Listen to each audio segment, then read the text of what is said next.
Yeehaw, soldiers! It's your boy DynamicStage coming to another video, and this is What If Ichigo Had the Sharingan, Part 0, and my inspiration for this idea came with a bit of a lack of Bleach what-ifs, and I am a big Bleach fan. Out of the big three in terms of like Naruto, One Piece, and Bleach, I got into two of them, and that's Bleach and Naruto. I'm not a big One Piece guy. So, and then there's also MHA, and I'm getting into stuff like Black Clover, and I also really do love DBZ, but again, never could really get into One Piece. I don't know why, but that's not here. That's a discussion for another time. So how does Ichigo get to Sharingan? Well, let's put a little backstory. Ichigo, as normal, can see dead people. Essentially, he has a spirit energy thing.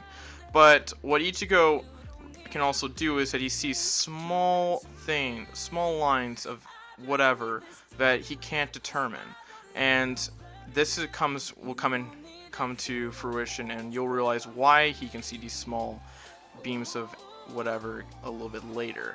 So Ichigo tries to save the girl as normal. Rukia kills the Hollow as normal.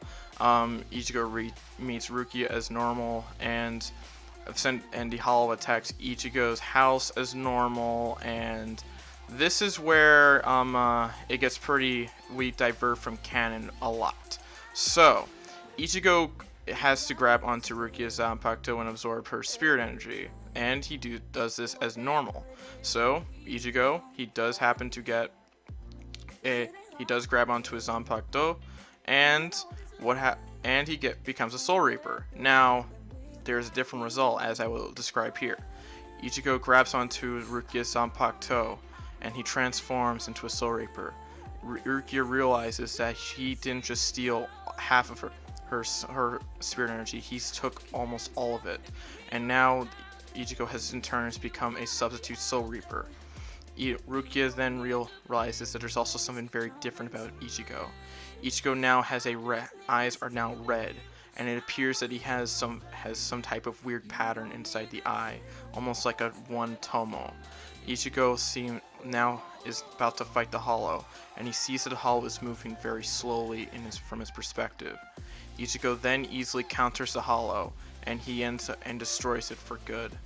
And then Rukia says, "Okay, can you look at your eyes?" And then Ichigo says, "What for?" You might want to take a look at them." And then Ichigo goes into the bathroom and takes a look in the mirror and realizes, "Whoa, what is this?" And then Rukia says, "It seems that when you touched my Zanpakuto, you didn't just become a Soul Reaper.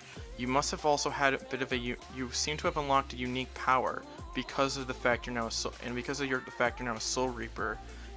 You could train it to become really powerful." And then Ichigo says, "What is this type? What type?" And then Rukia, "Really?" And then Rukia says, could you do with this type of power? I saw the enemy moving in slow motion, like I could track its movements pretty easily." And then Rukia says, "Well, that's an interesting ability. I wonder what else that eye can do, or eyes. I'm sorry." And then Ichigo says, "I'm very curious about that too." So let's talk about Ichigo at this moment. He starts out with the one tomo. So, and as the series progresses, he will gain the free tomo and eventually Mangekyo abilities. And if you want him to eventually unlock Rinnegan powers, like his Sharingan eventually evolves into like a Rinne Sharingan, let me know down in the comments below. And also I do have plans for him, and I do have plans for Ichigo to again be a lot more stronger, and in terms of what I want the Sharingan to do, I want it to be able to copy Keto-based attacks, so like restrictive attack-based Keto attacks, and of course I also want him to be able to, of course, track down people's movements like the Sharingan can. And of course, there also have to have the similar limitations to Sharingan, such as if your body's not quick enough to react, it's virtually worthless. And that's probably about it with my plans for Sharingan and in this What If universe. Now, if you have any Mangekyo abilities to suggest that Ichigo should have, let me know down in the comments below, because I do have a few in mind, but I want you to know what you guys think Ichigo should have in terms of when he gets the Mangekyo. And I think I would usually make this a bit of a longer or what if, but I don't know if I have enough to talk about here because I just wanted to make this of an introduction because I don't see a lot of people doing it. And I just want to see what you guys think of this style of content. It's more of like a bit of an experiment, so to speak. You know what I'm saying? So I guess that's about it in terms of plans. In the next part, I plan on going to the arcs of Orihime and chat and stuff like that. So the parts will be longer. This was just more of like, what do you think of this? What do you think of this idea? Because I just don't see a lot of people doing this style of content. If you want to see this what if come to life and become a full-fledged series, let me know down in the comments below.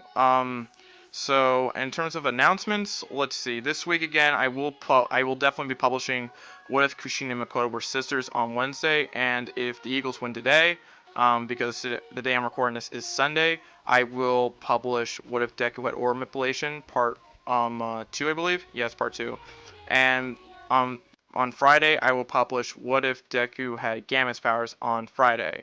And if that doesn't come into fruition, everything will be pushed back a day. So Kushina and Makoto will air on Wednesday as usual, but Aura Manipulation will be, Part 2 will be moved to Friday, and then Gamma to Sunday, and I'll push the Pokemon Anime Rewrite Part 2 to Tuesday. So, yeah, that's about it.